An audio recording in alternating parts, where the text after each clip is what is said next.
அதை சொல்ல வேணான்னு தான் நினச்சேன். ஆதாரம்னு கேட்குறாங்க. ஒரு 1 வீக் பேக் மாண்புமிகு நிதி அமைச்சர் பேசும்போது ஒரு 3 டிபார்ட்மெண்ட்லேருந்து ரிவ்யூ பண்ணி அந்த ஃபைல்ஸ்லாம் என் டேபிளில் இருக்குதுன்னு சொன்னார். அது ஏதோ போகிற போக்கில் அவர் சொல்லலை, உண்மையிலேயே என் டேபிளில் இருக்கு.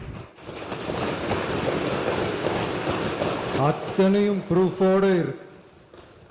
ஓப்பன் பண்ண வச்சிடாதீங்க.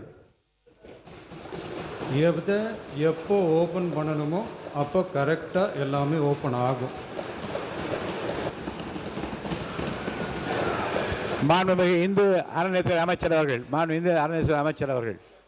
மாண்புமிகு பேரவைத் தலைவர் அவர்களே, நம்முடைய மதிப்பிற்குரிய அண்ணன்கள் எல்லாருமே பேசுங்கன்றாங்க.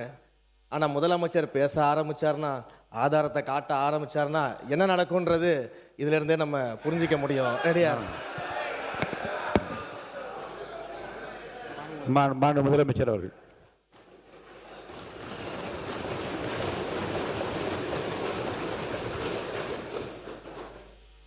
மாண்புமிகு பேரவைத் தலைவர் அவர்களே, மக்கள்கிட்ட எப்போ பேசணும், என்ன பேசணும், எப்படி பேசணும் எல்லாம் பேசிட்டு தான் அன்பாக ஆசையாக எங்கள் எல்லாரையும் கொண்டாந்து இங்கே உட்கார வச்சுருக்குறோம்.